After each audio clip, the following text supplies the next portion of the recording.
More than 10,000 people in Israel have been marching towards West Jerusalem from Tel Aviv. Now, the protests against the government's proposed judicial changes are now entering their 29th week.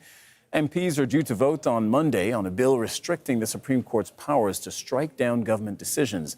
But during a televised address earlier this week, Prime Minister Benjamin Netanyahu warned he would go ahead with parts of the judicial changes.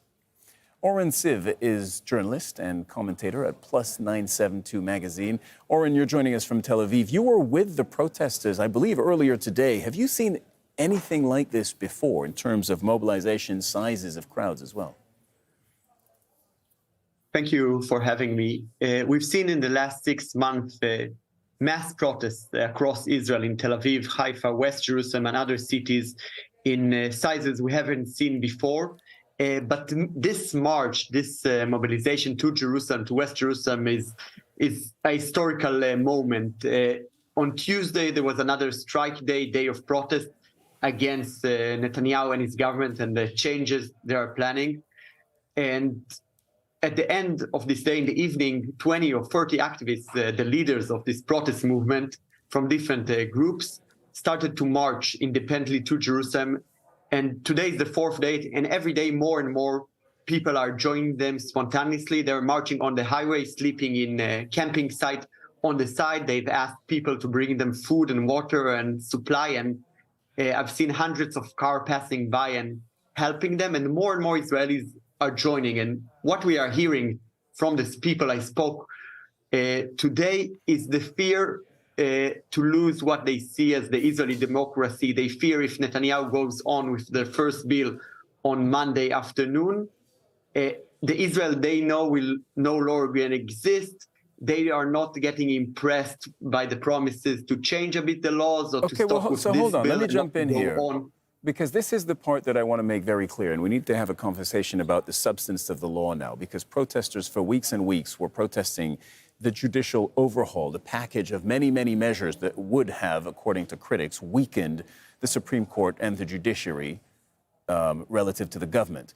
But what is being voted on Monday, and which passed in the first reading last Monday or the Monday prior, is actually only a small slice, relatively speaking, of these judicial changes. Talk to us about that and what it is at stake for Monday's vote. So Netanyahu and his extreme coalition wanted to pass all this set of bills together to change completely the way the system operates, and specifically affecting Jewish Israelis and the life they were used to till now in Israel. On Monday, and following the mass protests, including civil disobedience we've seen on March, Netanyahu froze those bills and went to some kind of negotiation. And now he's just trying to pass what they call the probability law, which will prevent from the Supreme Court to cancel or to change policy set by ministers or by the government.